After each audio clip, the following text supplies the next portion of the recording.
on the bulletin boards, Atlantic County Office Building, and here at Stillwater and in Northfield, the County Clerk's Office. We will all rise for an opening prayer.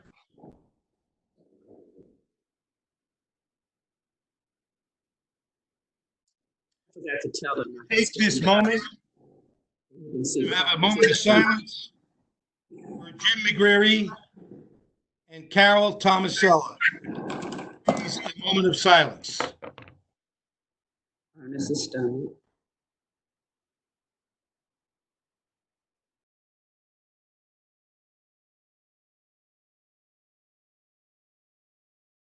Heavenly Father, guide us that we may be productive leaders of our community. Direct our actions and decisions, O God, for the service of others. Amen. Well, I have a flag salute. Attention, salute. Pledge allegiance to the flag of the United States of America and to the republic for which it stands. One nation, under God, indivisible, indivisible, liberty and justice for all.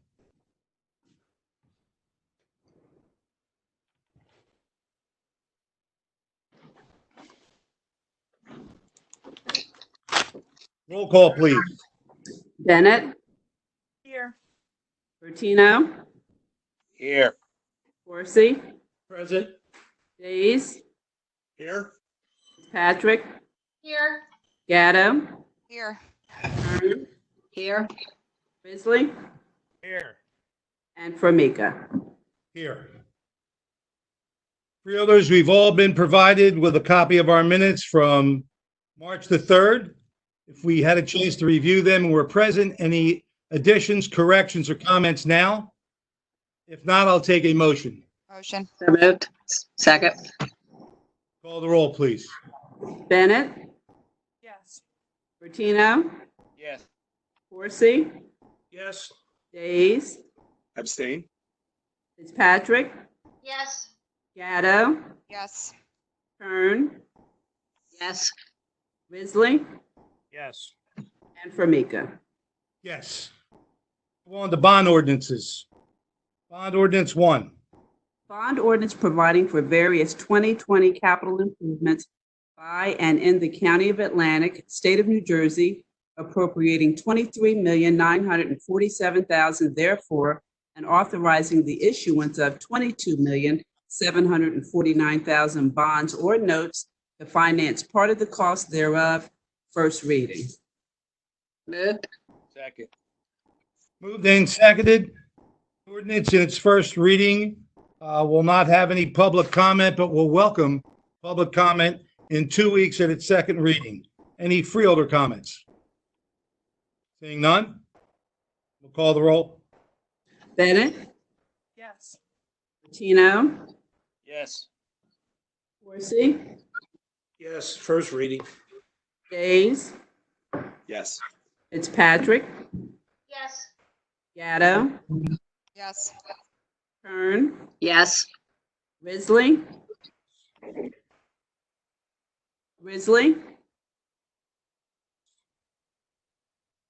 just raise your hand, John, and I'll know that's a yes. Yes. Okay. Formica. Yes. Okay, moving on to bond ordinance number 2. Bond ordinance providing for various capital improvements for fiscal year 2020 by and for the Atlantic Cape Community College located within the County of Atlantic, State of New Jersey, appropriating $3,100,000 therefore, and authorizing issuance of $3,100,000 bonds or notes of the County of Atlantic, State of New Jersey, for financing such appropriation, the principal of and interest on the aggregate principal amount of which will be entitled to state aid pursuant to Chapter 12 of the laws of New Jersey of 1971, first reading. So moved. Second. Moved and seconded. Again, an ordinance in its first reading will not have any public comment, but welcome it in the second reading, which will be 2 weeks from now. Any freeholder comments? Mr. Chairman, Mr. Corsi.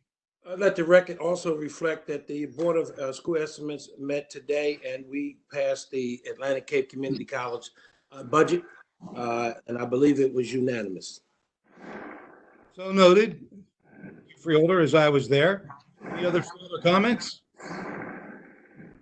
And we'll call the roll, please. Bennett, Yes. Bertino, Yes. Corsi. Corsi, Yes. Hayes, Yes. Fitzpatrick, Yes. Gatto, Yes. Kern, yes, Risley, Yes. and Formica. Yes. Moving on to capital ordinances. Number 1.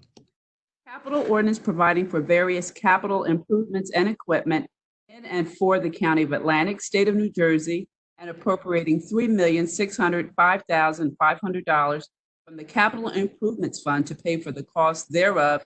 First reading. So moved. Second. second, Seconded. Ordinance in its first reading will welcome public comment. 2 weeks from now, any Freeholder comments? Seeing none, we'll call the roll. Bennett, Yes. Bertino, Yes. Corsi, Yes. Days, Yes. Fitzpatrick, Yes. Gatto, Yes. Kern, yes, Risley, Yes. and Formica. Yes. Okay, ordinances. Ordinance number 2.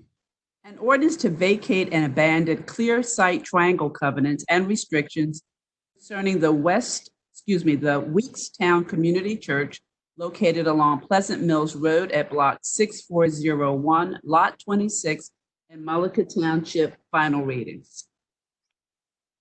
Second. And seconded. Freeholder comments on this ordinance.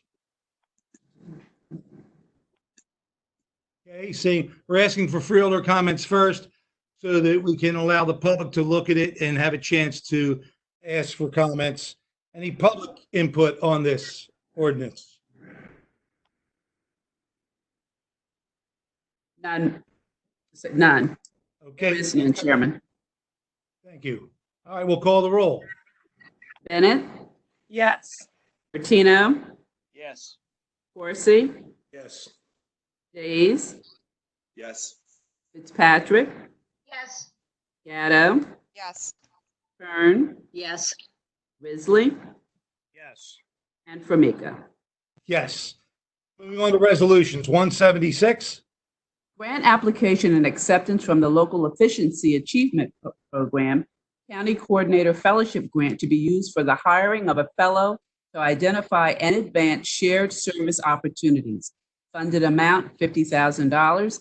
County in-kind match $40,260. Motion. second, Moved and seconded. Any Freeholder input here? Public comments?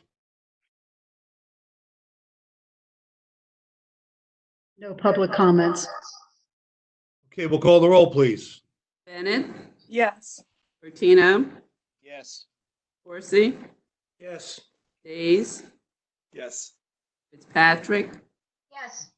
Gatto, Yes. Kern, yes, Risley, Yes. and Formica. Yes. 77, please. Grant application and acceptance from the New Jersey Board of Public Utilities for the Clean Fleet Electric Vehicle Incentive Program to be used for the purchase of 2 environmentally friendly electric vehicles. Amount not to exceed $8,000. Motion. Moved. Second. Then seconded. Any Freeholder comments on this resolution? Yes, Chairman. Yes, Freeholder? Fitzpatrick. Thank you. I would like to thank Jerry for moving on this so quickly. We talked about it on March 4th, and here it is 1 month later, and we're making the grant application. I really appreciate that. Thank you, Freeholder. Any other Freeholder comments? Any public input? No public questions. Call the roll, please. Bennett, Yes. Bertino, Just wave your, oh, I got you. Corsi, Yes. Hayes, Yes. Fitzpatrick, Yes. Gatto, Yes. Kern, Yes. Bisley, Yes. and Formica. Yes. Chapter 159, Resolution 178. Chapter 159, State of New Jersey Department of Law and Public Safety, Juvenile Justice Commission, Juvenile Detention Alternatives Initiative, Innovations 2020 in the amount of $120,000. Motion. Second. Moved and seconded. Any freeholder comments to this 159? Any public concerns with this resolution? No public questions. Please call the roll. Bennett,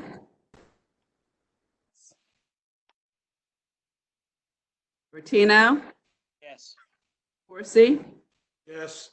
Hayes, Yes. Fitzpatrick, Yes. Gatto, Yes. Turner, Yes. Bisley, Yes. and Formica. Yes. Contracts, 179. Bid contract with Alpine East Electric Limited Liability Corporation for raising electrical components on the Dorset Avenue Bridge, amount not to exceed $67,000. Motion. Second. Moved and seconded. Any freeholder questions about this resolution? Any public input for this resolution? No questions. We'll call the roll.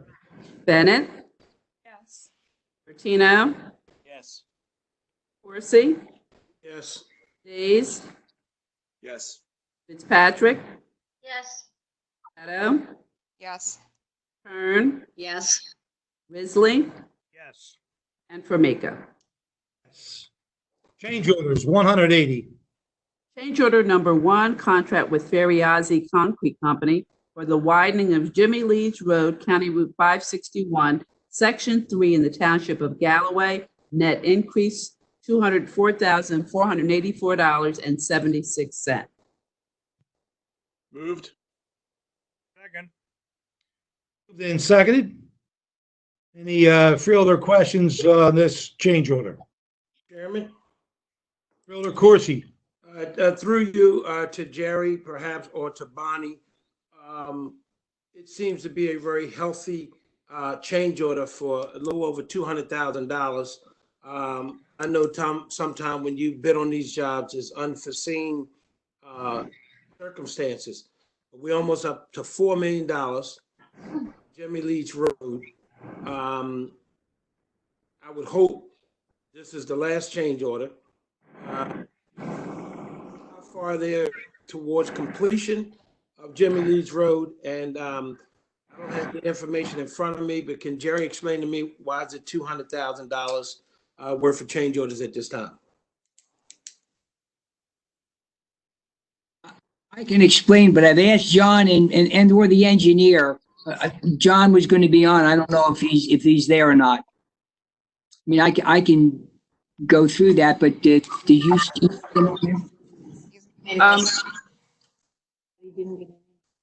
County Okay, so- Administrator Del Rosso, So, they're on, but they're attendees that you can't hear them. oh, okay. Okay, well, I mean, in talking to John was too bad. In talking to John, I'm just wondering if he should call in, but according to John, when they started doing the work along Jimmy Leach Road, there were many more trees that got in the way, and then they've actually, if you, and I think you have the documentation, the supplemental items. One of the bigger items is the fact that they had a 48-inch perforated pipe, and the connection to that pipe needed to be altered because of the size pipe that was requested. And I believe we made a change in the drainage. That was one of the key issues. Then it goes down, and another of the key issues is the cost for the, as you see there, it says accounts for the price differential. The Galloway Township Police are doing the, as you know, traffic control. And that cost from what we had originally thought it was. And I think they got salary increases and we had to pay for the additional salary increase. Then it goes through. You'll see there was an extra test pit requested. There was extra concrete work as a result of some of the requests that the county engineer made. There was an extra inlet work that was required based on the construction plans. And there was extra pipe was completed as directed by the county engineer's office. A good number of the pieces that were changed was a result of the county engineer making those requests as a result of fuel changes. So, I'm on now, if you want me. great. John Go ahead. Peterson. Go ahead, John. Great. You explained it very well. There were constructability issues that required us to take down a multitude of trees that we did not initially anticipate. There were drainage conflicts, other utilities in the street, and then the things that Jerry's already discussed are the things that go into that. And Ernie, I understand your concern. We are well along. We should be done still before Memorial Day.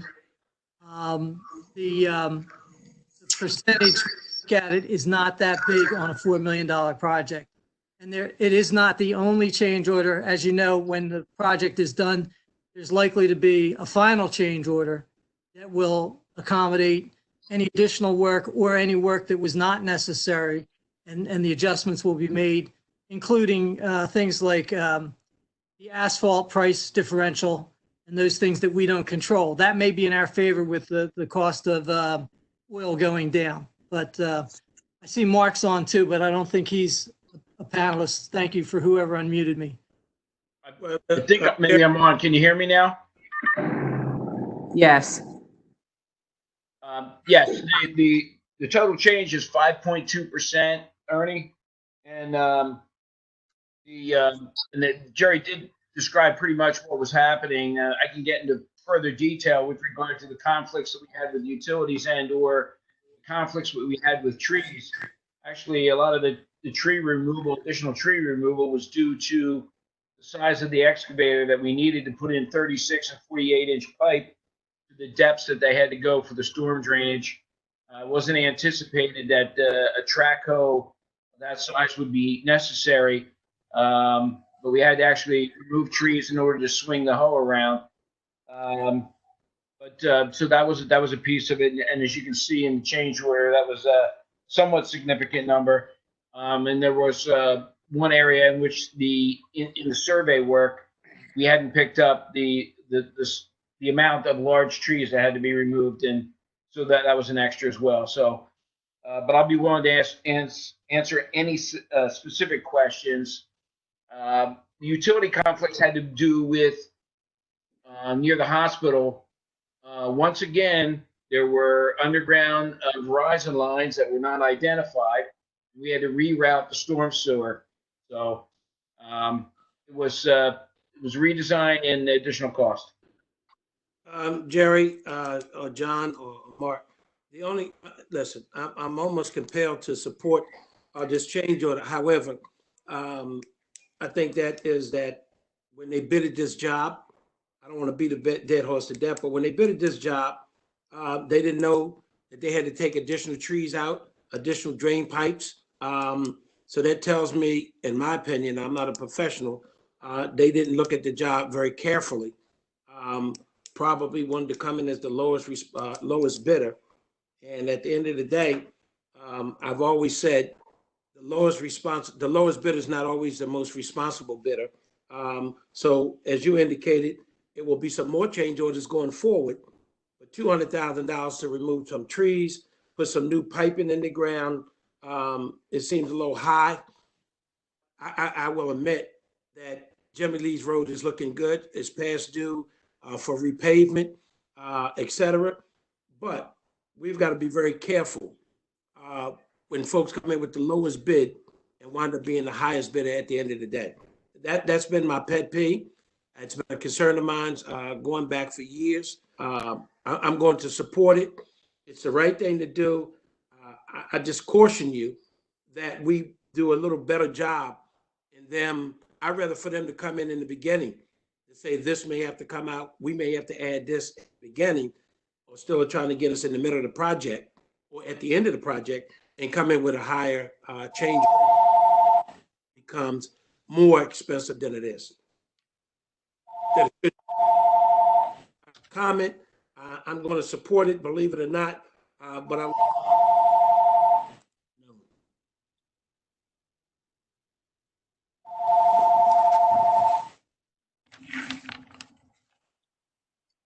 Okay.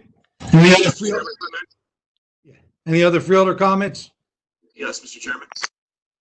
Yes. So this is the Freeholder second time. Davis. This is the second time on Jimmy Leeds Road that we've had a problem with not just Verizon but other utilities. Is the information being provided by our county department to the contractor or from the utilities directly? And I guess what I'm trying to ask is there any way that we can kind of do a little more on our own before we bid these jobs out in the future? Mark, are you still on? Here, I just not. They are not being responsible with regard to. They don't really know where all their lines are. It's a real problem over there. They mark up the plans, and stuff is missing. We're doing the construction right now on Blackman and Ocean Heights in Egg Harbor Township. We hit another line over there. It took 2 days for them to realize that it was a dead line that they had and had been rerouted. So this is a constant issue that we're having with Verizon. We do our homework. We send it over to them. We have pre-con meetings, and it's a real issue. And I can't tell you what the answer is, but we're trying our best. Is there any way to ask them to offset some of the financial costs of this? I mean, it just seems, is it feasible to ask them to do some homework before we go out to bid? I mean, it just keeps happening repeatedly, as you said. I just think they should ultimately bear some responsibility for making sure that our information is up to date. Agree with you 100%. Again, going forward, the work is in progress, in process. We're not going to stop it, but I agree that we need to do a little better job when these big jobs go out to, again, I'd rather for you to tell me in the beginning, we may have to take this tree down, may have to add some additional poles or pipes in the ground, opposed to in the middle of the job. We putting in big change orders, and God knows this will not be the last change order on Jimmy Leeds Road. I think Dave's hit it right. This is probably the second or third change order so far. Okay. Just, Mr. Chair, just one comment. I want to say that to Mark and John's credit, they did meet with all the utilities. And if you said to me, is it 6 months? Is it 8 months? Is it 9 months? A year ago, they did meet with all the utilities to say that we're going to have a more aggressive program, obviously because of the additional funding through the Transportation Trust Fund. So to Freeholder Days' comment, it's true. They're supposed to do the market. They're supposed to know where their utilities are. They're supposed to do the markouts. Most utilities, and I defer to either one of them, most utilities are notified way in advance. I mean, I would probably say a good year or so in advance. So they have plenty of time to do the markouts. And Mark began to meet with all of them to say, yo, fellas, we're giving you a year and a half in advance. You got to do something. We're telling you when we think we're going to start this project, you need to do something. So you can't force the utility. That's the issue. They've had conversations. I think on the one Freeholder Days that you mentioned was down by the police station. I mean, I actually wound up calling the president of the company to say, you guys did the poor mark out.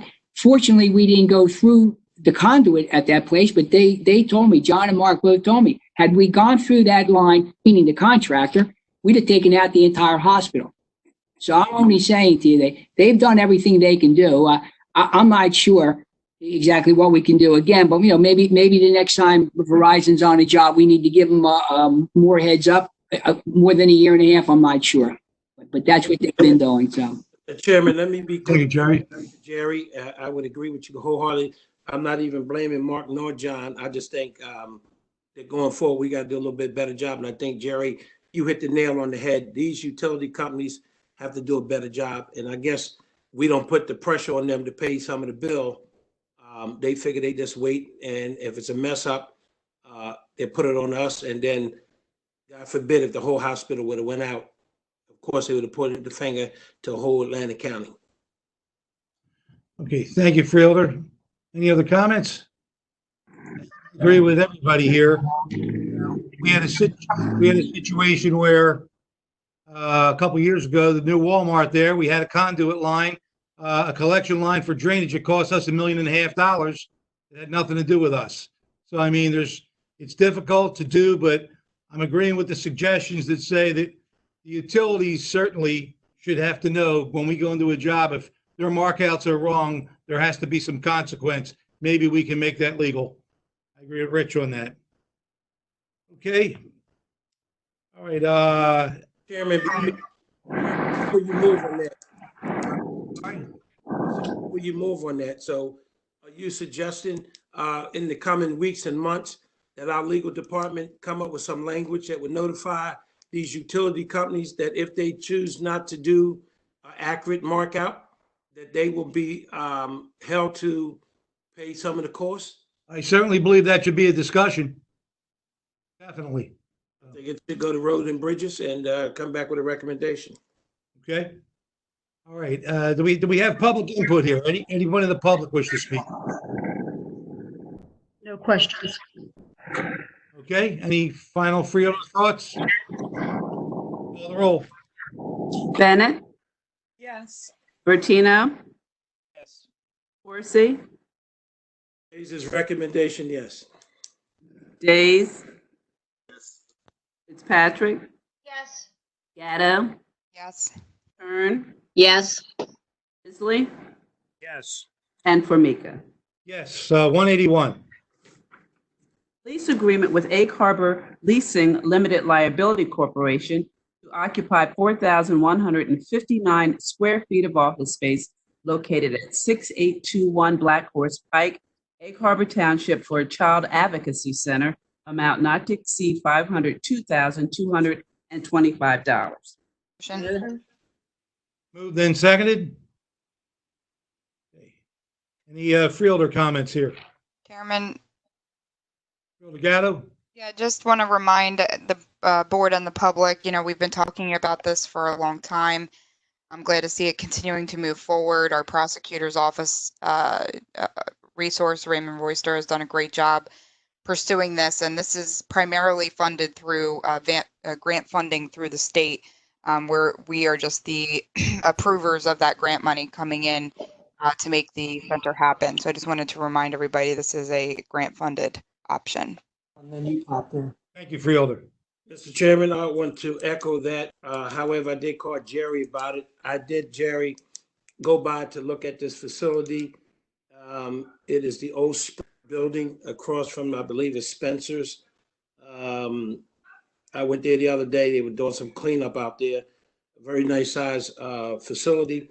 But Jerry did make it clear that we're just a conduit for the funds, and it's being overseen by the prosecutor's office.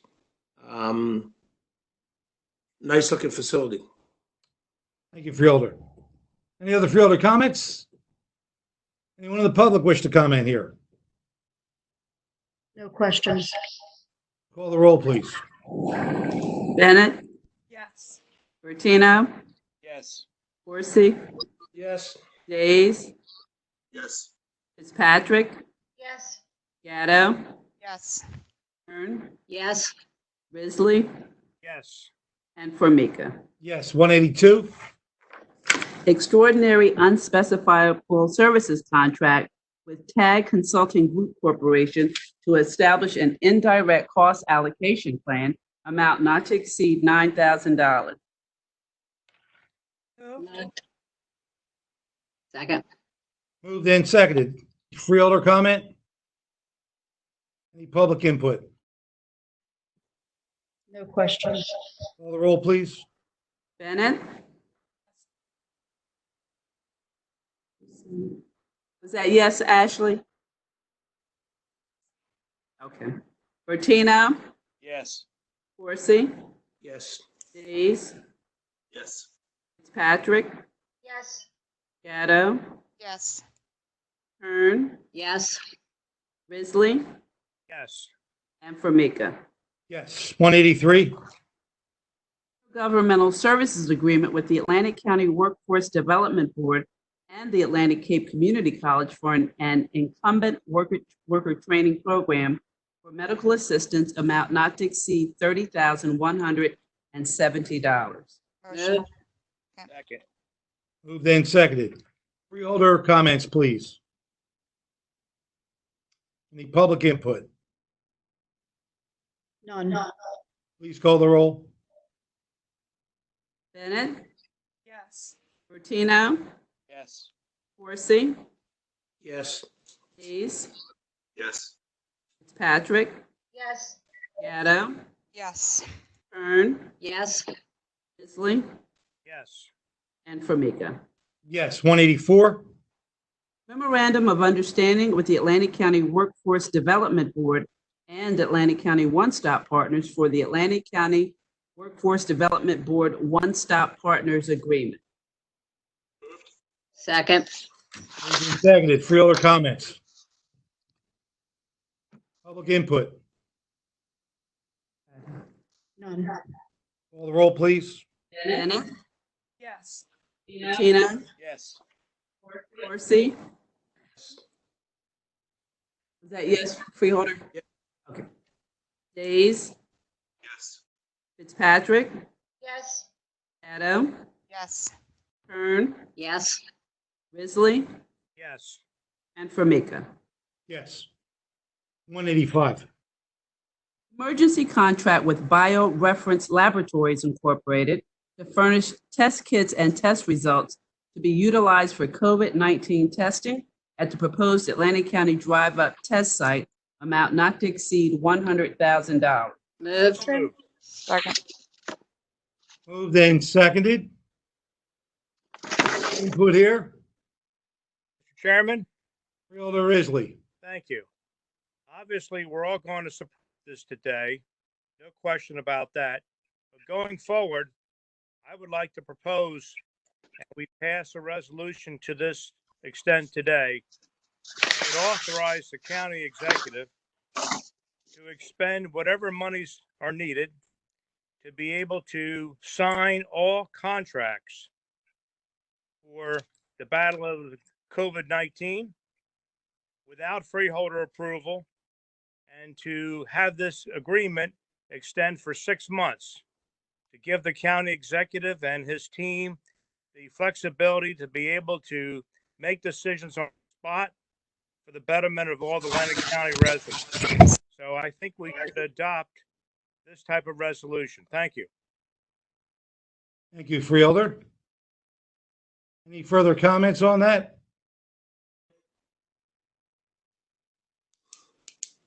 No comments. Mr. Chairman, Freeholder Corsi. for as much as we would all agree the situation we're in with COVID-19, I'm not comfortable with the language in terms any to be in the resolution, the word any. I think we need to come up with a better word rather than say any money county executive, anyone else have to use. Not saying that they're gonna spend it crazy. I just think it needs to be a better word. I'm not comfortable with the word any. Chairman, Yes. the resolution that we're discussing is 185, not the one that Freeholder Risley just Yes, proposed. that's correct. We're still discussing 185. Okay. They just brought up in discussion. Well, I think that we should Chairman. bring this up under new business. Well, Chairman, first of all, I hope Amy is not questioning my modality. I raised the issue because Risley brought it up during this talk of this resolution. That's why I made my comment. Now, if you want to bring it up under new business, we can do that. I only spoke of it because it was brought up regarding this resolution. That was the purpose of me bringing a comment. I understand your response, and I think we have a resolution on the floor right now, and I think that we should finish discussing that, and then under new business, I believe we can discuss a resolution. I have no objection to it, but don't question my modality. Okay, thank you. Chairman, if I can just respond. Yes. Freeholder, I'm not questioning your modality. I just didn't want to cause confusion.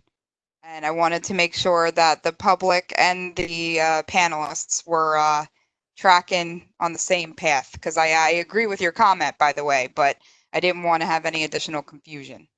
So noted. I just thought maybe you was questioning my modality. I would never. Thank you. In 8 years, I haven't questioned your modality. Okay. Any other freeholder wish to comment on Resolution 185? Okay. Anyone in the public wish to comment on Resolution 185? Yes. Creed Pogue asked, is this for the original 600 kits? Or how many additional kits is it covering? Okay, I'll refer that to our administrator, please. Jerry? So each test kit, the test and the reporting of the results are roughly $50 a kit.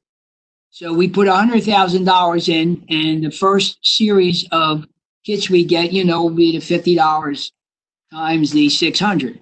So you can do the math on that. $30,000. And so we have $70,000 more that we can spend on test kits and testing and reporting. Sounds good. The calculation is they can effectively get 2,000 kits. That's correct. Yeah. Okay. Any other questions from the public?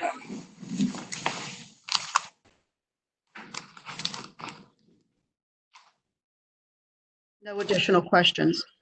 Okay. Call the roll, please. Bennett, Yes. Bertino, Horsey, Yes. Days, Yes. Fitzpatrick, Yes. Gatto, Yes. Kern, Yes. Risley, Yes. Formica. Yes. Mr. Steele. Mr. Steele. Would I be out of order to make a statement at this point? You're the chairman. You can make a statement anytime you want to, sir. Thank you very much.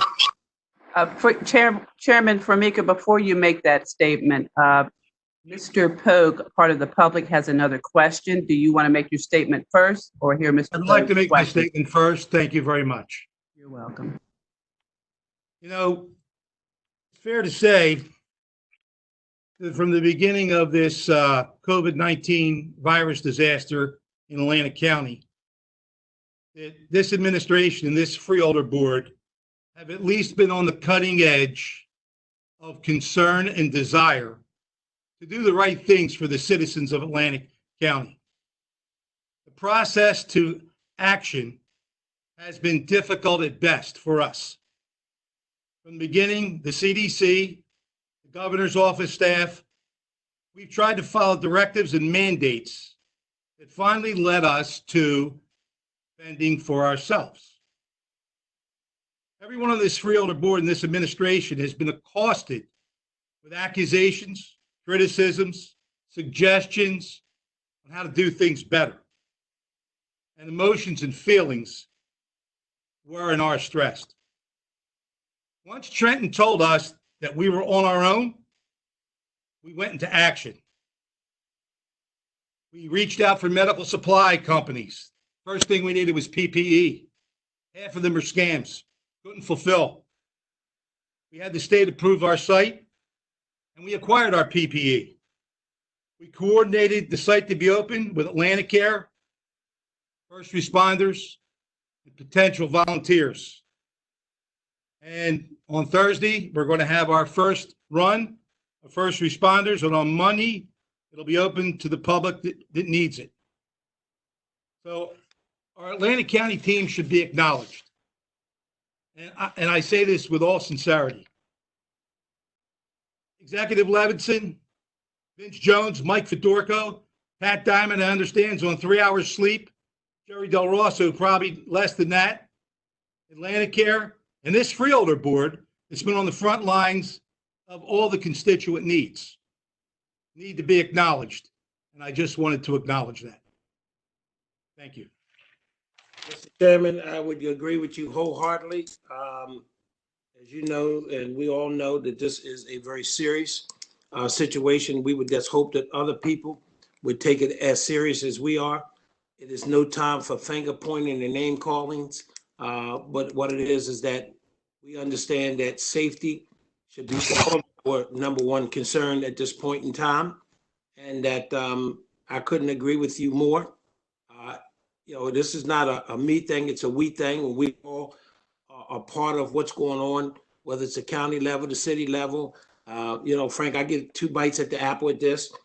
From the city point of view, as you stated, dealing with the state and the federal government, it takes a lot to pull this kind of stuff together. And so we need to pump the brakes in terms of pointing fingers and who didn't get information and how it was not given out at appropriate time. A lot of stress going on, and I agree. We commend the administration for what they're doing and what they continue to do.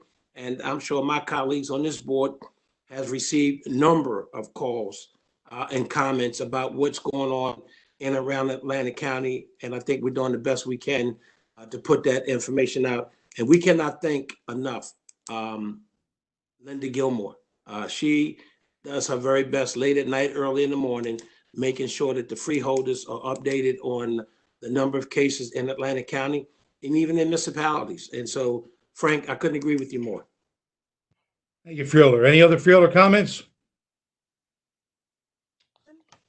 Chairman, Yes, Freeholder Fitzpatrick. we have been able to get some really good information from the county, and yes, we are all being bombarded with requests and questions from the public. But the one thing that everybody wants is official reporting of the cases by municipality. Can we get that? Okay, well, the administration's right here. They're hearing it from everybody, and I'm sure that the policy will evolve as it needs to be. Okay, thank you. Mr. Chairman, can I take that one step further? Because I want to be a little clear with Freeholder Fitzpatrick comment, because I thought, and I could be wrong, I thought when Linda sends the stuff out, we were getting it by municipalities, not the names. I could be wrong, but for some reason or another, I thought I seen the breakdown of each town. May I respond? You did. Well, that's why I'm asking the question. Okay, we are getting it, but it's not official. Correct. Okay. Official announcement from, When you say it's not official, what do you mean by it's not official? it's Not public. not public. Thank you, Freeholder Gatto. But some things, all due respect to the HIPAA law, you got to be careful what you put out publicly, other than the fact that, and I had this conversation with our emergency management team today, when the county notifies our police chief, and then he notifies the fire chief, the mayor, myself, and a couple other people, we don't give out names, but we tell you how many cases has been reported in Atlantic City. For example, today, I think we had 4 deaths, 4 new cases, and 1 new case has been reported as a death in Atlantic City today. So I may be just privy to getting some information, Freeholder Fitzpatrick, that you're not getting, and I can understand that concern. But I thought at the end of the day, we were getting breakdowns of each town. We are getting it, but we are not getting it as an official press release or something from the administration. It's like a narrative. It's not official, and we're not looking for names, of course. Just a number of municipalities. So let me respond to Freeholder Fitzpatrick then. So we give it to the mayors, the freeholders, and Senator Brown's office. Nothing prohibits you. At least 2 mayors have called me and said, "Can we release the information?" I said, yes, it's not governed by HIPAA. It's not governed by anything. If you want to release the information, you can release the information. We've made a decision to give it to mayors, give it to the freeholders, and Senator Brown. What you do with it, you can do anything you want with it. If you want to share it with individuals in the community, if you want to share it with the media in the community, that's a decision you make. We made the decision to give it to you. We made the decision to give it to the mayors. And those mayors that have called us and asked, can we release it? We say yes, because it's not HIPAA regulated. Thank you Jerry, very much. Okay. All right, thank you. hey, Jerry, Chairman? Other comments? Yeah, Fielder. Chairman, Freeholder Bennett has been trying to get in. I didn't know if you heard her or not. Freeholder Bennett, I apologize. Please. No, it's fine. And I just want to also echo the sentiments of commending our administration and our public health department and our public safety officer. And oftentimes, there's frustration in these times and moments, and we want things to be instantaneous, like a drive-through testing site. But there's also steps and requirements that have to go through for that to happen. And so it's not an instantaneous process. And I know that there are so many people who worked hard, and I just want them to also be acknowledged and for the public to understand that this hasn't been easy and it hasn't been instantaneous. And there's a lot of steps that have to happen for this to come forth. Thank you, Freeholder Bennett. And I also want to say that I'd mentioned some names and I'm sure I forgot many others. So I just mean to commend everybody, including us freeholders, and especially the administration that's trying to get this together. Thank you. Mr. Chairman. Yes. That Jerry mentioned the Brown, might have been an oversight, but has our assembly people been kept in the loop as well? As far as I know, they have. I had a call the other day from one of our assembly people who asked me about, I guess one of his constituents who called about PPE. And he was very clear with the individual about PPE, that it's not easily obtained. And he asked me about these numbers. And more importantly, he was calling about how does Buena Vista Township get their information. And he called Vince, spoke with Vince. Vince explained it. And when I returned the phone call, I did not return the phone call right away because I had been on several different calls. When I did return the phone call, he thanked Vince and public safety for giving him the information, and he felt much better about the process that is being followed. Thank you. Mr. Chairman. Yes, Freeholder Gatto. So I just want to be very clear because Jerry's response to the question was different than what I got to the same question when I sent an email. So despite the fact that the information that's town by town is distributed with a note that says not distributed to public or media, we as county officials, Atlantic County freeholders, can provide the information publicly without any issue. Yes, if you go in and look at the document you receive every day, what it says is it is not being released publicly by public health. In other words, but when I we don't have to go back and forth, Chair, but when I asked an email, you said it's not the county's policy to release it, and we are the county. So I didn't want to violate that policy. So I'm just being very clear with what you just said. If we want to give that information out, we can. You can. Thank you. Okay, thank you. All right. Any other comments? Move on to, we'll move on to freeholders sponsored resolution. 187. Chairman, we didn't address the question from Creed Pogue that was relating to Resolution 185. The one that was 2,000, we said it was 2,000 kids. There's another part to that question. I'm sorry. And it is, are any more available from reference laboratories? Say it again. Are any more available from bioreference laboratories? There's a process we follow with bioreferencing, and that is for example, I'm just using this as an example. So if you did 150 days, you have to call them after your second time. So you have to give them enough advance notice to determine how many more kits that they have. They only give you the number of kits that you're going to do for your first testing. So for example, or your test. So let's just say we want 100. Our guys went up today and got 100 for Thursday. When they bring back the 100 that have been used on Thursday, we would then ask for the next testing day. Let's say that's 200. they would give us the 200 because we've now contracted for 600. And then after we finish that, we have to give them, I believe, Patty told me, between 48 and 72 hours to tell them that we need the new contract, and we have to sign a new contract in order to go beyond that. So as of right now, we got 600. To be more direct to Mr. Pogue's question, we got 600. We're not sure whether or not they'll have more. They may, and that's what they told us. Thank you, Jerry. Okay. Any other comment?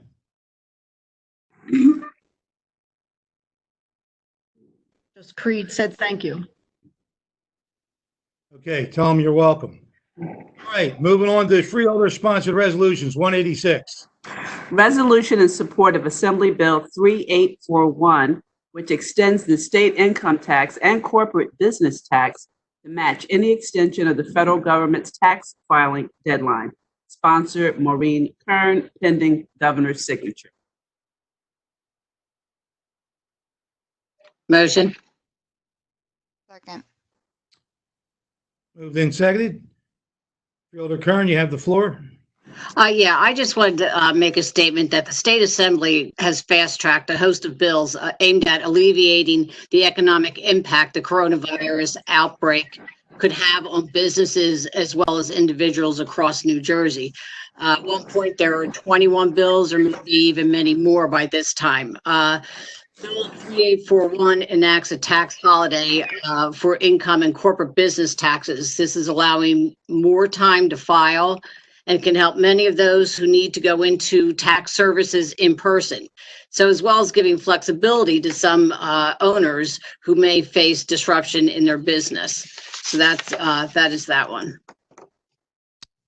Thank you. Any other freeholder comments? Any public input?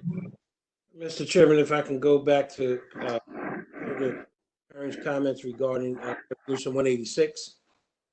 Freeholder Corsi? Chairman, if I may, through you to our freeholder there. I did put a call into the governor's office today, waiting to find out where these bills are and if in fact any of them have been signed, or if in fact they know when they will be signed. It is now in the process of being reviewed, my understanding. So it is clear to me that either they have not been signed or they are near to be signed, but I did not get a good response back in terms of where these bills stood at this time. So your resolution talked in terms of these bills, but I just don't know. I would think it would move forward because of the situation we're in, but not getting a direct answer from the front office at this time. Thank you, Freeholder. I think from what I've been told is as of late this afternoon that they have been passed by both, the Senate and the Assembly, and just waiting to be signed. That is correct. They have been passed. I guess my question would then be, do we need to pass this resolution today? I'm assuming, and I shouldn't do this, I'm assuming that the governor will sign it because both houses has passed the bill. Is it on the fast track or is it in a pile of bills? I can't answer that, but I was not comfortable with the answer I got back today. Basically, it's being reviewed. So the point is, to me, was it a hurry to do this resolution today? Well, in my opinion, we're just showing support for these bills that are being put up. We're just supporting them to help our businesses and our individuals. Okay, so it's just basically showing us. Okay, basically you're asking the governor, urging him to sign these bills. Yes. Okay. Thank you, Freeholder. Freeholder comments? And Ernest, your signature on these resolutions may be what pushes it over the line. I don't know about that, Chairman, but the fact still remains, and we'll see. Okay. Any public input? No public comments. Call the roll, please. Bennett, Who is that breathing in the phone so hard? Are they tired? Yes. Put their phone on mute. Yes. Bertino, Yes. Dorsey, Yeah, if I get past that breathing, yes. Days, Fitzpatrick, Yes. Gatto, Yes. Kern, Yes. Risley, Yes. and Gatto. And for Mika too. And for Mika, I'm sorry, Chairman. Okay. I'm going back to last year. It's I'm sorry. Flashback Tuesday. Resolution 187, please. She got you back for picking with me. Resolution in support of Assembly Bill 3846, which creates a temporary lost wage unemployment program and allows persons to submit claims for lost wages due to coronavirus disease 2019 and employers to pay wages to workers ordered under quarantine by licensed healthcare practitioner, appropriates $20 million, sponsor Maureen Kern, pending governor's signature. Motion. Second. Moved and seconded. Freeholder Kern. Okay, basically is what we've said. It's 20 million unemployment insurance program that would compensate workers for wages lost while being quarantined and businesses that had to cover and pay for any of the workers. Thank you. Chairman, All these Freeholder Gatto. I don't know if Freeholder Kern knows the answer, but I'm hoping that this also applies to like 1099s. Particular, I'm thinking about all the people, our entertainers, our artists and things from Atlantic City, musicians, comedians, any of our entertainers who are just, gig after gig is being canceled and that's their livelihood. So I'm hoping this covers them because it seems that the unemployment and some of the grant programs that are coming out, it's very gray as to how to handle these kind of 1099 type independent contractor people. As it relates to this resolution, I don't know, but I do know that this is general information and good information for all 1099 employees. Cooper Levinson, under Nick Tavacki and one of his associates, did a really good webinar on this week. It's up, and I'm sure they would be glad to hear a phone call from any 1099 to get a clarification. The indication I got was some are covered as 1099s, some are not. Okay. So they'll give you the fine line on it. Thanks, Chairman. Right. Actually, Chairman, speaking to Cooper Levinson and Nick Talvaki, I believe they have that small minority loan program again tomorrow. I think something came out today. And it was a good program they put on last week. Yeah. I know one thing, unemployed freeholders can't get anything. Without objection. That ain't me these days. All right. Any public input? Creed Poe, Yes. like to know, does this conflict with the federal enhanced unemployment benefits?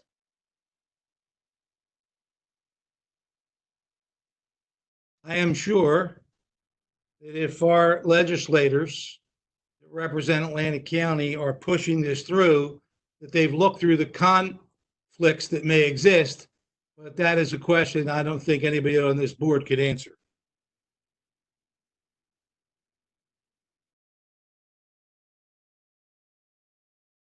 Any further comment?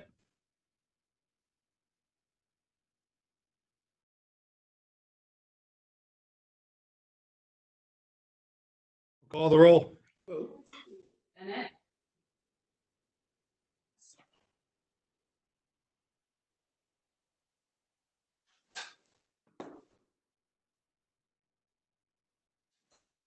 Tanya, I think you're muted. Yes.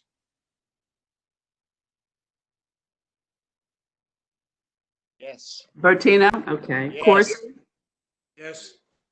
Days, Yes. Patrick, Yes. Gatto, Yes. Kern, Yes. Isley, and Formica. Yes, 188. Resolution in support of Assembly Bill 3856, which which makes fiscal year 2020 supplemental appropriation of $10 million for healthcare and residential facility sanitation due to coronavirus disease 2019 outbreak. Sponsor Maureen Kern, pending governor's signature. Motion. Second. Moved and seconded. Freeholder Kern? Okay, and I just want to, make the fact that these facilities are limited to nursing homes, long-term care facilities, all-inclusive care for the elderly, PACE facilities, federally specified health centers, urgent care facilities, retirement centers, and a number of other facilities, as noted. As we said, it was the appropriation of $10 million for healthcare, residential facilities, sanitation due to coronavirus disease 2019 outbreak. Thank you. Any other Freeholder comment? Public input? No comments. Call the roll, please. Bennett, Yes. Bertino, Dorsey, Yes. Yes. Hayes, Yes. Fitzpatrick, Yes. Gatto, Yes. Kern, Yes. Risley, Yes. and Formica. Yes, 189. Resolution in support of Assembly Bill 3857, which makes fiscal year 2020 supplemental appropriations of $15 million for grants to food banks. Sponsor Maureen Kern, pending governor's signature. Moved. Second. Moved and seconded. Again, Freeholder Kern? Okay, this bill, it supplements the fiscal year 2020 Appropriation Act by appropriating $15 million for grants to the Community Food Bank 21 of New Jersey, the Food Bank of South Jersey, and fulfill 22 Monmouth and Ocean to provide food assistance to households in 23 need.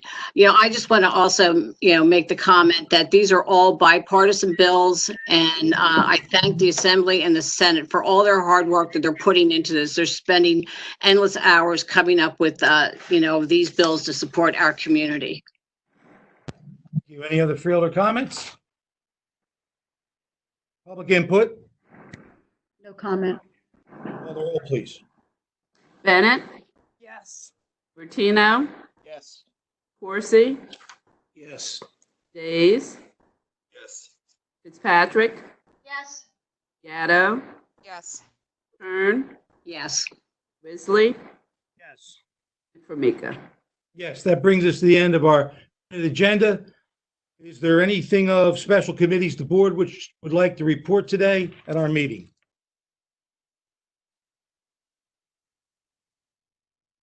Seeing none? Okay, unfinished business?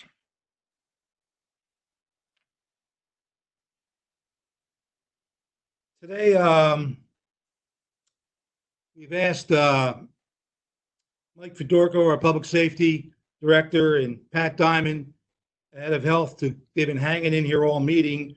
And I wanted them to be here today to answer any questions that we may have as freeholders or the public may have. And at this point, if we could dedicate a little time to that, is there any freeholder questions or comments that we want to make, either Pat Diamond or Mike Fedorko? Chairman? Yes. Freeholder Gabbard. No, Fitzpatrick. No, Fitzpatrick, sorry. Hi. I was named to the Public Health Emergency Task Force in January when you distributed the assignments. And I've been waiting by the phone for an invitation to a meeting and didn't get one. And I found out that the task force met in February. I have the minutes and it talks about an upcoming meeting, but I don't know when that will be. I wanted to know if any freeholders were invited. Maybe last year's freeholder was invited. But I definitely want to take my responsibility and go to the meeting and help however I can. So when's the next meeting? Okay, I think we can probably coordinate that. We can find out when that is. I do not know, but it's a fair request.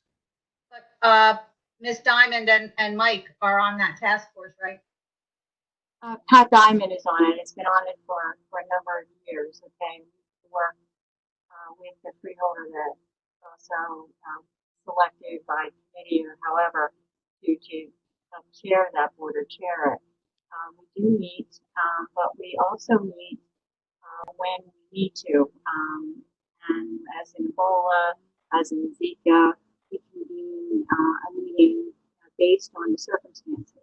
So we had met in December and we do various things, and we always close with our next meeting. You'll be contacting me. However, if something comes up in the interim that we need to address right away, we do.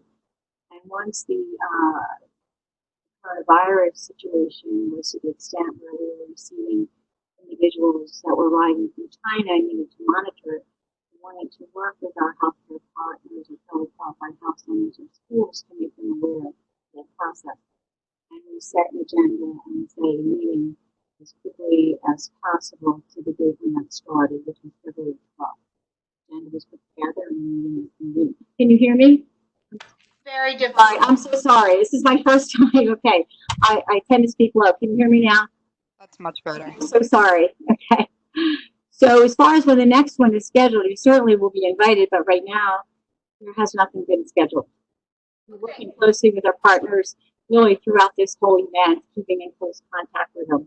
In fact, we are continuing to distribute information that we get from the Centers of Disease Control down to the State Department of Health and send it out to them. And that's kind of a very significant part of this whole process, because the information does change or does tweak, and really are counting on our partners to keep up with that information. The same as we're keeping up with the public health.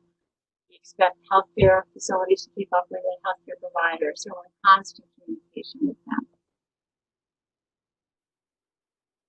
Okay. But when it's going to be possible to bring everybody together, I'm not sure.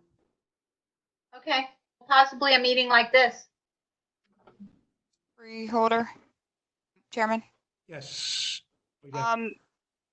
Just for Mike or for Pat or even Jerry, I'm not sure who's appropriate, but I know that we do that you guys are working around the clock to report up information to the state, a lot of which then is reported out during the governor's press conferences daily, which are, if you're not watching them, they're great. They're extremely informative. I think he's doing a good job relaying information. But, maybe just to kind of ease the minds or some of the questions or uncertainty in our residents and constituents here in Atlantic County, can you just talk about, your interaction with the state and with our hospitals and how information is reported? I know we've had tons of questions about, what ventilators and bed capacity do we have here?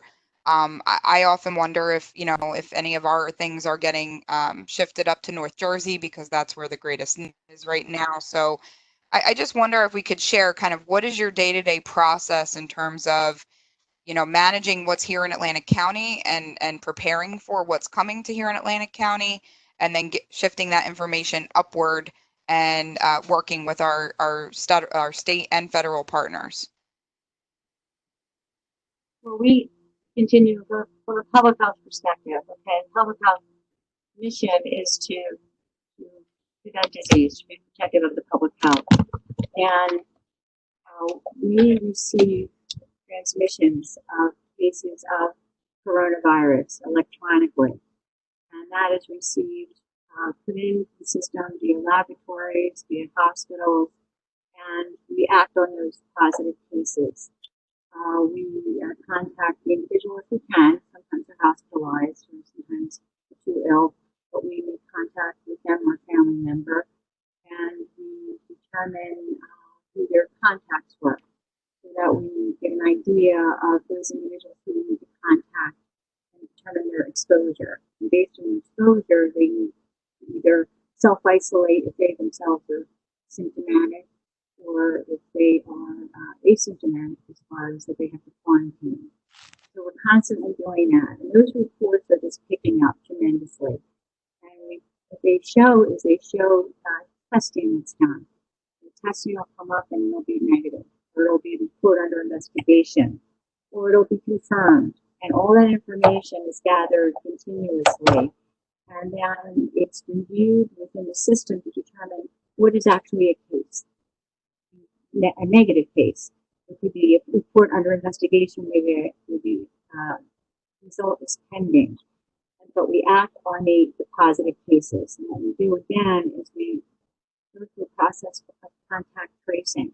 And that is really to contain that disease. And by containing it, you reach out to those individuals that we have contact with that person and tell them either to self-isolate or quarantine for a certain period of time. We're in communication with the state regarding outbreaks of certain facilities if they occur. We are also involved with the state as far as passing down some information that we get that I had kind of highlighted. So that is that process. As far as the follow up on the disease investigation and what is reported with the state reports on a daily basis is the collection of all the cases from all the counties, which would be including Atlantic County. And what we're working on is we're working on these cases that are reported in Atlantic County. Okay. Can you hear? Yes. Any other further questions? Mike, why don't you go through? Mike, why don't you go through what OEM does with the towns and everything, so that they understand that connection every day. The briefings you give police and stuff. Yeah, we get the information from the governor's briefings and the state emergency management briefings, and we coordinate with all the police chiefs, going through the president of the Chiefs Association, sending them messages, talking to them on the phone, and we communicate daily with them. And I mean, probably all day. I just, as late as about 20 minutes ago, I was talking to one of the chiefs. So this starts like 6 o'clock in the morning and goes through till probably 6:30 at nighttime. And we just fill them in on everything that comes from the governor's office, everything that comes from the state police, which is the State Office of Emergency Management, and just briefing them on everything that we get. Thank you, Mike. So and I'm not sure, what, when I say the county, I usually just say the county as a generic, because we all work for the county. But the administration presently, 9 o'clock with everybody in OEM, public health, Atlantic Care. We're going through the test site. We review all of the specific areas of responsibility that we all have. So we review that every day. That's usually at 9. At 10:30, we are on a call with the governor's office. That happens every day at 10:30, unless something happens with the governor's briefing that he has. So that goes on all 21 counties. It's usually the 21 county administrators, and every once in a while the executive from Hudson gets on. The Hudson County or the Bergen County executive's on every day, and our executive comes on when there are major issues that he wants to participate in and express to the other counties. We then go to the 1 o'clock, and it's been moved to 1 o'clock, the governor's briefing, and we listen. I'm assuming, like Freeholder Gatto said, it's very interesting, and we get firsthand information on impacts, for county and municipalities, which, as you know, we put together a briefing that we send out to all of the freeholders and the mayors. And then usually at 3 o'clock, there's a conference call on homeless interventions. We have what they call a continuum of care for the homeless. And so right now we're working on a plan. We're working with Atlantic City and then the members of the continuum of care. Tuesday nights at 5 o'clock, there's a conference call with the governor. There are 9 counties, 9 yeah, I'm sorry, 9 counties are involved, but all the mayors from those 9 counties are invited. The counties are invited to listen. We're asked not to say anything unless there's obviously there are issues that could be we could respond to. So you see, there is a lot of these ongoing conversations. There's issues like executive orders that they discuss, which I think Freeholder Gatto, if she listened today, there were 4 executive orders signed by the governor, one of which impacts us directly because it closes state and county parks, municipal parks open. And it's up to the municipalities to take the appropriate action. So if there are any questions, that's the other issue. If you have any questions, like during the week, I mean, again, you meet at a certain time period. If there are other questions that you have, certainly you can call the executive. You all have his cell number. Or if there's something that you want, from any of the staff here, if you call me, I'll make sure that you get that information. I think you guys do a good job keeping us up to date, but let the record reflect, I'm probably one of the few that do not have the county exec's cell number. LOL. Okay, we'll fix that for you. Would you want it right now? I'll give it to you right now. All right. Any other Freeholder questions for Pat Diamond or Mike? Yeah, Mr. Chairman. Freeholder Days? Yeah, just to follow up on discussions I had earlier with Jerry and even Denny. A concern has been expressed amongst the first responders as far as their eligibility for testing, and I understand the reason for it now. But moving forward, if some of these departments find themselves concerned about being shorthanded, I'd like them to maybe kind of revisit the requirement for them to have a prescription before they are tested. And I understand that, why it's in place now, but these are the people that we're trusting to make the call what to do with our public. So I would like to be able to trust them to make the call whether they feel that they should be tested or not. And again, if tests are limited, I completely understand the reason for that. But again, like everything, it's a situation in flux. So just kind of keep that in mind moving forward. Thank you, Freeholder. Any other Freeholder comments for Pat or Mike? Okay. That's our unfinished business. Anything in new business? Chairman? Freeholder John Risley. Thank you. I'd like to go back to a point I was making earlier. We all know we are meeting every 2 weeks. We know this is a war. We know that our administration is doing a good job. We've got talented people. We can't lose one day in this fight. That's why I think it's important, vitally important for us to give administration all the tools that they need, which means being able to change vendors on a moment's notice, sign contracts, appropriate monies in an emergency capacity. And I think we should give them that authority in these unusual times. Now, whether you want to make it for 6 months or a different time period, I feel that 6 months is a reasonable time period to do this. We all know how frugal Atlantic County is, so we know funds will be spent as appropriately as possible. So I think that we should give administration that flexibility to be able to change and make calls on a dime. I would like to put that into a motion, quite frankly. Okay, I think it's definitely something that would avoid a stop at the freeholders to get authorization. But I think I'll refer this to our council. It's something that we should, maybe discuss a little bit and develop. Mr. Stiegel, what's your thoughts? Yes, I'm here, Mr. Chairman. The way that the county raises the money that it spends primarily is through taxation. And the tax money that it raises, it spends, as the Board of Freeholders knows, through budgeted appropriations. You passed your budget 2 weeks ago. Admittedly, that was before the full force of this COVID-19 had its effect.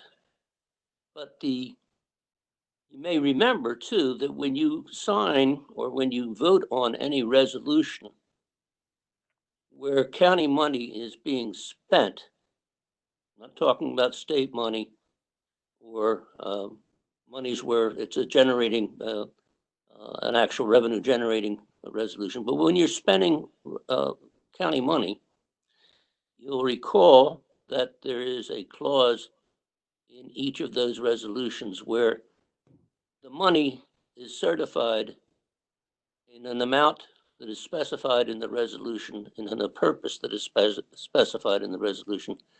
And it's certified by the county treasurer that the money is in place. And before this is considered in a serious way, you need to determine how that's going to be accomplished and whether it's even budgeted. You can't spend money that you don't have. So I'm sure that the freeholders are very anxious to do whatever they can to award or give to the county executive an opportunity to have more flexibility and freedom. But the money has to be there before you can give it away. So this needs more thought.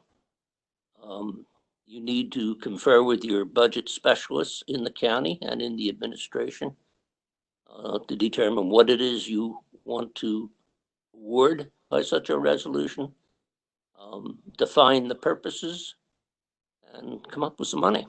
Can't do it without money. Mr. Chairman and Roger, we do have the ability to do an emergency appropriation. And I think that in these unusual times, budget transfers, to give the county executive that ability to be able to move monies from line items to fight this particular problem. There's going to be all kinds of unexpected expenses with this. And I don't think we have the time to sit around and waste time drafting things up and debating them and so on and so forth. The time to act is now. We need to give the administration as much flexibility as possible. And look, if it has to be an emergency appropriation, it's an emergency appropriation. And we know that those expenses get tacked on the next year's budget.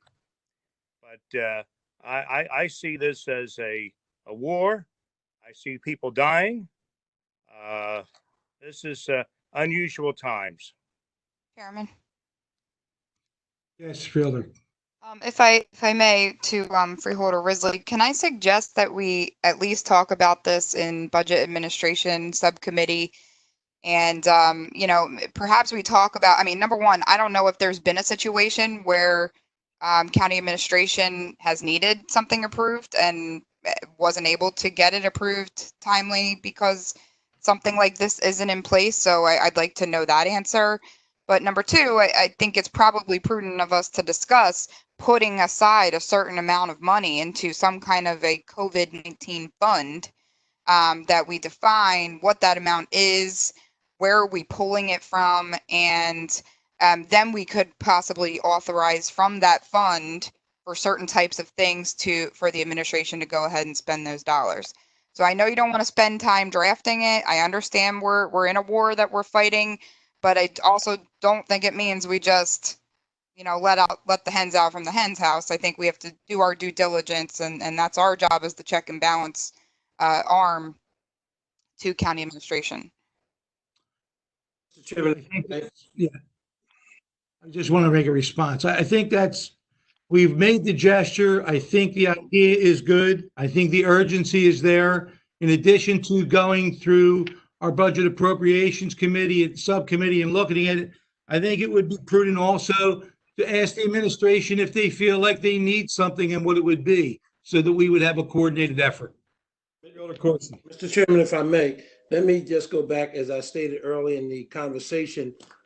I could not agree with Freeholder Risley more. However, the hesitation is that one, when we talk in terms of appropriation and we talk in terms of money, I know that we're sitting on a $9 million surplus if in fact we needed to tap into some of that money to go to COVID-19. We also, I think we're all waiting, when I say all, City of Atlantic City and the county is still waiting on the letter from the federal government where Atlantic City received almost $800,000 in CDBG funds to go towards COVID-19, and the county, and Jerry can correct me if I'm wrong, received somewhere around $700,000 that could be used towards COVID-19. So monies will be in place to do some of these things that the freeholder is referring to. However, we have to also be cognizant of the fact that, there are going to be times, yes, there's going to be an emergency, but I think we need to go back to committee, as Freeholder Gatto said. Let's talk about it. Find out what are the stipulations to use the $700,000 that's coming in from the federal for COVID-19, and try to appropriate some of those funds towards what Freeholder Risley is referring to. And I think we all would agree.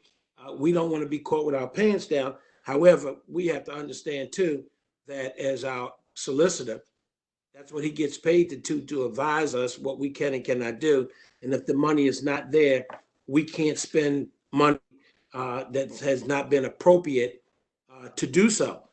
It reminds me of the situation. I think Jerry Darasso and Frank Formica will remember. A couple of years ago, the contract ran out for the outside security firm, and the county made a decision to continue to pay them without a contract. And when I got wind of it, I started asking questions. How can you continue to pay someone without a contract? Well, it was about $14,000, $15,000, but it had to hold us over until our next meeting. But it was not voted on. But we eventually did it. The point I'm making is that if in fact money is not set aside to do this, I think we can call an emergency meeting of the Finance Committee to discuss it. And if the chairman chose through the county executive to call an emergency freeholder meeting, we probably could do that also. But again, Jerry, my comment to Jerry Darasso would be at this time to find out what are the stipulations to using the $700,000 plus that the feds are giving to the county towards COVID-19, because the city has to do the same exact thing. Okay. Freeholder Risley. Frank, I disagree with some of these comments that are being made. I see this that the administration should have the authority. The administration is going to have to sometimes change vendors, chase supplies. There'll be different vendors, different contracts, different deals, and quite frankly, to have these things come back before the Freeholder Board in the midst of this war is quite frankly silly. So I don't agree with my colleagues on this. I think that we should pass some type of resolution today, where you call it 6 months, 3 months, whatever, but giving the administration untying their hands to be able to make decisions on the spot, if it's hour by hour. That's how I feel. Freeholder, you make Chairman, all due respect to my colleague, that he's certainly entitled to his opinion, but I've got to tell you the truth, and I could be wrong. I'm a little slow, but I don't hear the administration putting out a big cry and plead right now. They didn't call the chairman and says, we want you to pass a resolution today, ASAP, to talk about us having the ability to do X, Y, and Z. I'm not saying it's a bad idea to do it. I think we need to go through the necessary channels to do it. Either we can look at this as policy, or we can look at this as politics. And so at the end of the day, we realize that we're in a real war. And because there are funds out there that I continue to mention, the CDBG funds, again, we need to get some clarification from the county administration, from the attorneys, what that money can be used for, and how fast that money is going to come down from the federal. I'm not saying, John, what you're saying is not as important. I'm saying that I agree with the chair of the finance committee. Let's take it to the committee, call an emergency meeting. And if in fact, between now and the emergency meeting, things get worse, the county exec through the chairman can call an emergency freeholder board meeting. With all due respect, my fellow freeholder, things come up that are unexpected. Every day. Right? So every day. So to ask the administration what they need next week, next few hours could be radically different. So I just think we need to give administration total flexibility to fight this war and not hog tie them in any way, shape, or form. And 3 months is certainly not unreasonable. Mr. Chair. Excuse me, Freeholder. Jerry, could you weigh in on this a little bit? Do you see any reason for this kind of swift action? Well, I mean, so there are executive orders right now that give us the authority to go out and get things now. I mean, there are executive orders. Jim is here, and Jim could explain that. So there are issues that we have authority to go out and do it now. We plan to share most of it with you, but some of the stuff we're authorized by executive orders to go ahead and do. Why don't you, Jimmy? In fact, I would tell you the action you took tonight on Resolution 185, the bioreference contract, that contract was in fact signed on April 2nd, 5 days ago. And the reason for that is we had to have a contract up there so that we could get this site up and running this week. Had we waited until today, so you are in fact approving today after the fact administrative action, which we took 5 days ago. And that's in order to meet this time deadline to get this site up and running this week. Otherwise, bioreference isn't going to act to turn over any testing kits to us until they have a signed contract. So in order to meet this time deadline, I think it does make, and believe me, I appreciate what John is attempting to do, and it has some merit. But I want to make sure that I have an opportunity to research these issues because I'm not so sure, even in emergency situations, that you can just give carte blanche to one form or one unit of the government to be able to act unilaterally over an extended period of time. I think it does make sense to at least probably take this to the committee. Roger can look at it from his end as your solicitor. I can look at it from county administration's end, and we can try to come up with something that makes sense. I mean, even in emergencies, there are limits to what government is allowed to do, and our system, even at the county level, is set up as a checks and balances systems under the optional county charter law. So I think it does bear some need to research the issue a little bit, act on it expeditiously. I'm not saying we delay this forever, but I'm just not sure that I'm comfortable as county council. And look, it would be easy for me to say, oh yeah, this is great, just do it. And then we never, in the next 3 months, have to come back in front of you for anything. But I don't know, based on my knowledge of the law, that would be something that I would be recommending or giving good counsel on to advocate that course, particularly when there are provisions where we can have emergency meetings and in situations where we already exercise flexibility, as we did 5 days ago in taking the action that we took, that you folks then ratified this evening. So that would be my advice.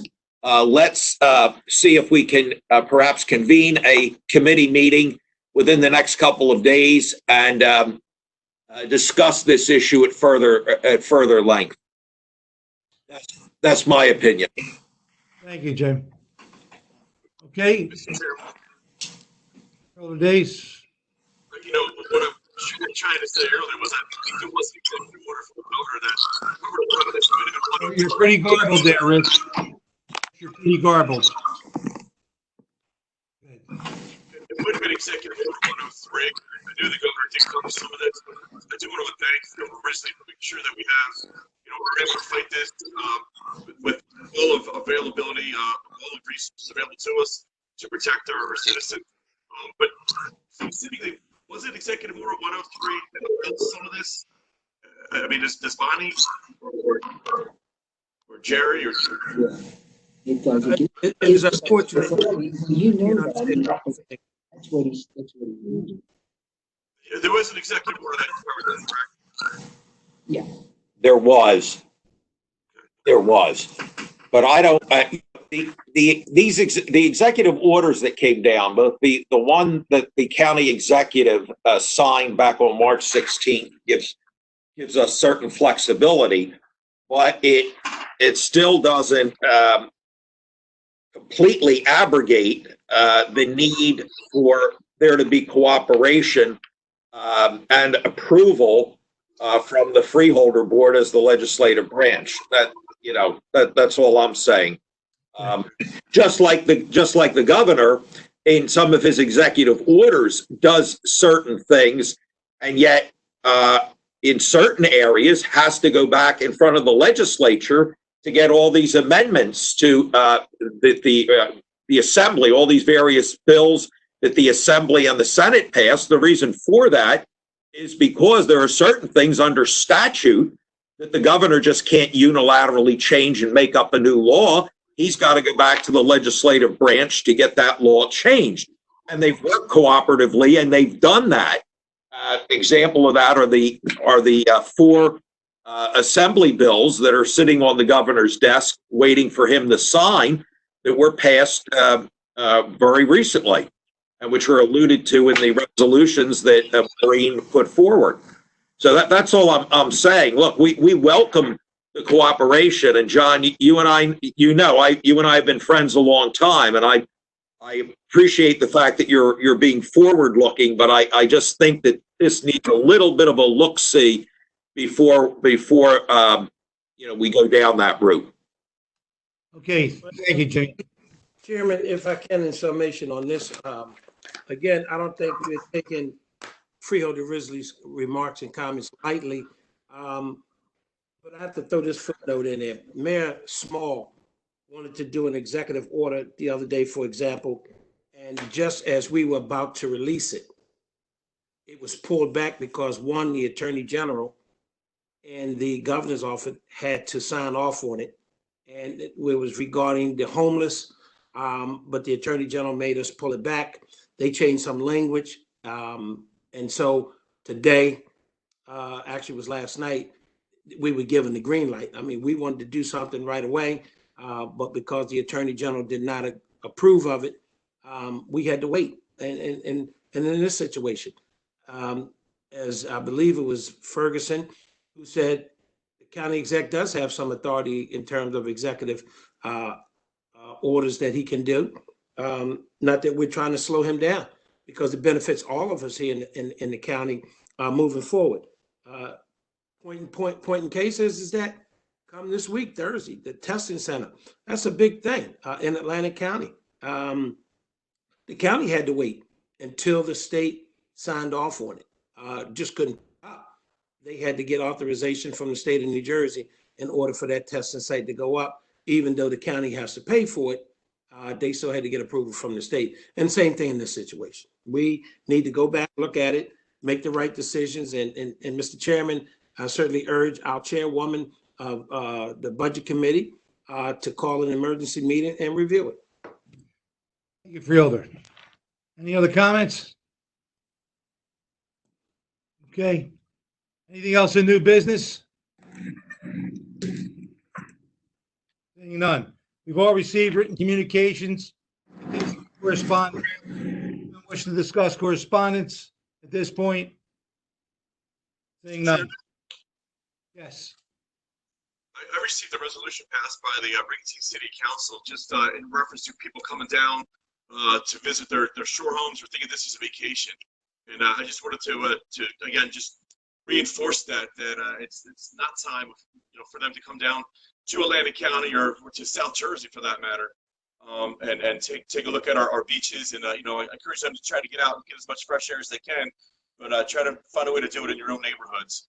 And I think we as a county need to try to reinforce that so we can all get out of this much faster. Well noted. I agree. Anything else in written communications? We'll open it up to the public one last time. Public comments, please. Anyone in the public wish to speak? Please feel free to do so. Creed, Poe, Essex, Hudson, and Mercer all have an executive and board. Essex has about 4,500 cases. What have they done for unilateral emergency spending authority so far? Might be worth to take a look. How about Tim? How about Tim Fleischer? Hello? I don't have him. Tim Fleischer? Your microphone's on. Hello? Okay, we got the comment from Creed. He's see if we can learn something from other counties. We could take that under advisement. Thank you. Anything else from the public? Yes, Chairman. At 7:30, former Mayor, Vintner Mayor Tim Kreischer asked, can the board approve it for 2 weeks until the next meeting? This will permit the executive to address any emergencies and give the budget committee time to meet and further discuss. This was during your discussion under new business. I understand what Mayor Kreischer's talking about, but I think between our own council and county council, we need to put some parameters in there that are specific before we can move forward. I think the best suggestion is to get this to a budget subcommittee, and if necessary, we can call an emergency freeholder meeting if something crushing comes down the line. Although I spoke with Freeholder Risley about this, I think it's an excellent idea. I want to commend him for doing something proactive, showing that this freeholder board does want to create the smoothest path for the administration to be uninhibited. We still should get this through a committee, I believe, for the legality of object. Anybody else in the public? Yes, Michael Reardon has a question. He states, I have a question, and I'm trying to give him several minutes to type his question in. So Mike Reardon, of course, we know is a councilman in Brigantine, and he was one of the ones that drafted the resolution that Freeholder Day spoke about, which was specifically to reinforce the importance of not having second home buyers at this particular time. Second homeowners, I think, or vacation homeowners coming down to the seashore. And it created a lot of social undistancing on beaches, which is why I think every beach is closed except along the Delaware Bay and maybe a little bit Atlantic City. And but go ahead, what is this question? Chairman, he did not type a question, and he just said, I have a question, but that one has not appeared as of yet. Okay, anybody? Okay, if he does come in, let us know. Anybody else in the public? Chairman, just so that members of the public know, they have to type their question. There's not a way to like call in or speak in. I knew the internet astute would bring up that suggestion like you. I would not have recommended that, but that is a good recommendation. You have to type everything in. There's no microphone.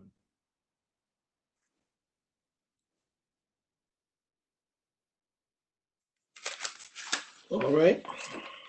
Anybody else in the public? No, Chairman. Okay, something for the good of the order. We'll close the public portion. Mr. Chairman, if I may. Freeholder Corsi. Just a couple of things I want to go over real quick. As most of you probably heard today, CRDA had an emergency board meeting. They approved the convention center to be a temporary hospital. The mayor and I and a couple other people did a tour through there the other day before they began the process of putting it together. They have to be up and running by April 14th. It was closed. Only one could go there today was the mayor. They wouldn't let no one else in the facility because they are moving fast and they have to have it prepared to come in if needed. So we commend the CRDA for, as you know, CRDA is a state agency and the Convention Center and Boardwalk Hall is owned by the state of New Jersey. So they had some type of an agreement with the Corps of Engineers, FEMA, et cetera. It is a big operation. And so we commend them. They also today, CRDA, passed a $2 million small business loan or grant for Atlantic County. I believe it was, they didn't specifically say Atlantic City or in the county, but $2 million for small businesses. It's a grant. If anyone out there knows folks who have businesses, urge them to notify CRDA or go to their website as soon as possible, because you know that $2 million will go real fast, and that maybe they'll come back and make an amendment to it. They also allocated about $60,000 for meals for homeless and other folks in Atlantic City. So there's a program that Mayor Small and the police chief and the fire chief and others are working on how to implement that program in terms of getting hot meals out to seniors and others who may need it. While it lasts, like I said, it's about $60,000 CRDA passed today. The other thing is that I just wanted to say that the mayor did Executive Order 1 that talks about hotel, motels, and short-term rentals that would include Airbnbs are shut down effective now in the city of Atlantic City. That was a big lift because, as my colleagues have said, we have folks coming to Atlantic City from Philly and New York, et cetera, and they're going online, renting Airbnbs, et cetera. I have two next to me. Last weekend it was packed. Yesterday they had a few, but our director of licensing and inspection for the city, Del Finch, have notified the company to put them on notice that they can no longer rent until further notice Airbnbs in Atlantic City. If we catches them, we will penalize them and they will be hit with a fine.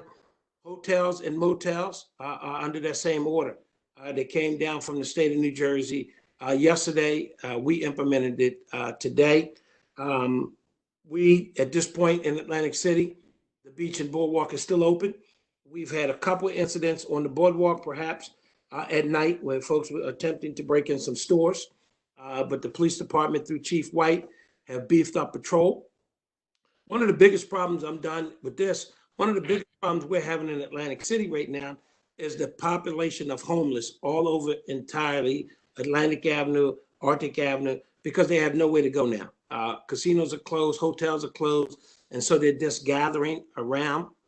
We are asking the police department to enforce no more than 10, and we're still trying to get those stores to close by 9 p.m. They are considered essential. We believe it's a gathering spot late at night, and people are still complaining. We have not gotten the green light from the Attorney General's office nor the governor's office that we can force them to close between 8 and 9 o'clock. That's something that's real serious. Let me just say this. Everybody that comes to Atlantic City that's homeless is not from Atlantic City. It just happens to be the dumping ground. And so when you ride through Atlantic City and you look at Atlantic Avenue, you look at Pacific Avenue, they look like they just come out of the woodworks. And it's a problem that we're attempting to address. We're trying to look at perhaps partnering with the county to come up with motels to put some of these folks in that has tested positive or need to go into a 14, 17-day quarantine process. And so, as well as the county, the city has been working overtime trying to address this issue to stay out in front about what's happening, because if it affects one of us, it affects all of us. And so it may be Atlantic City today, it could be in Linwood tomorrow, it could be in Summers Point this afternoon. So none of us are sacred. And so if everybody does a little bit, nobody has to do a lot. And so with that, Mr. Chairman, I reserve the balance of my time. Okay. Anyone else want to give a senior report? I mean, have any comments? Chairman, I did a combo. Freeholder Gatto? Thank you. I'll yield to our clerk, in case it's important. Probably more important than my comment. Yes. no, Mr. Reardon did send another comment, and his request is, can the board pass a resolution based on the resolution from Brigantine? Okay, I think that that was sent to some of us. I think it's certainly something we could look at, not at this juncture, but it was a well-written resolution. I saw it and tell them that we will distribute it and discuss it.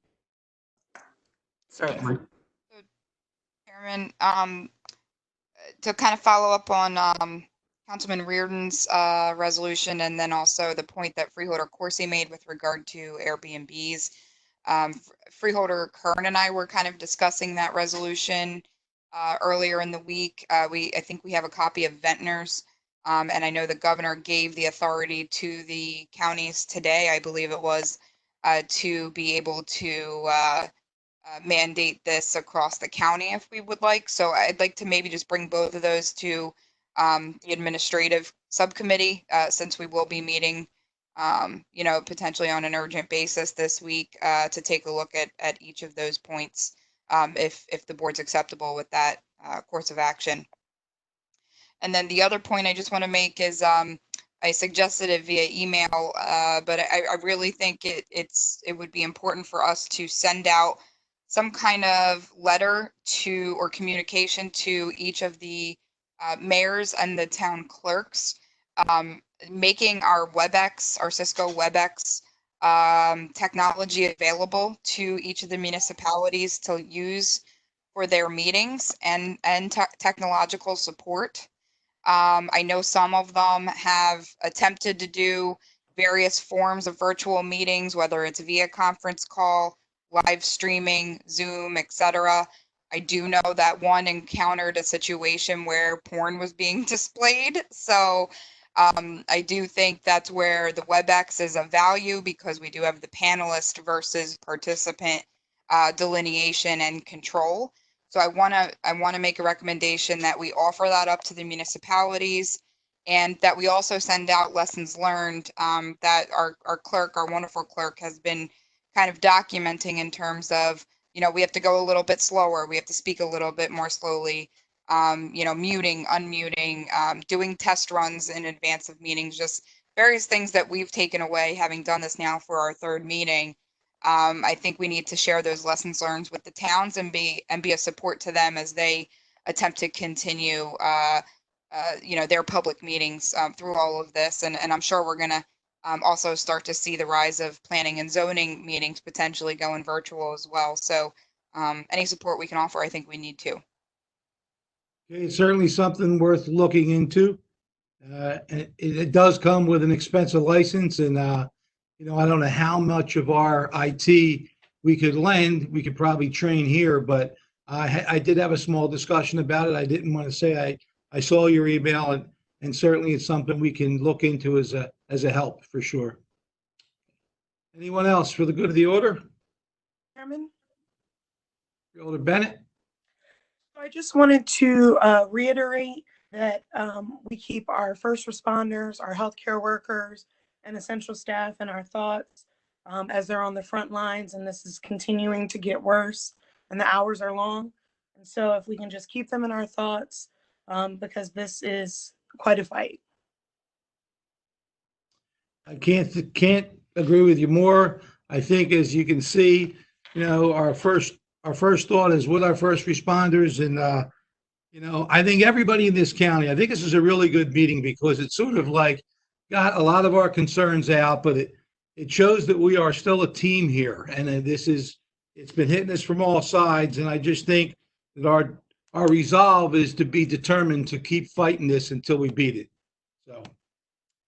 That's my 2 cents. Anybody else for the good of the order? I'll take a motion. Oh, Second. All those in favor say aye. Aye. Opposed?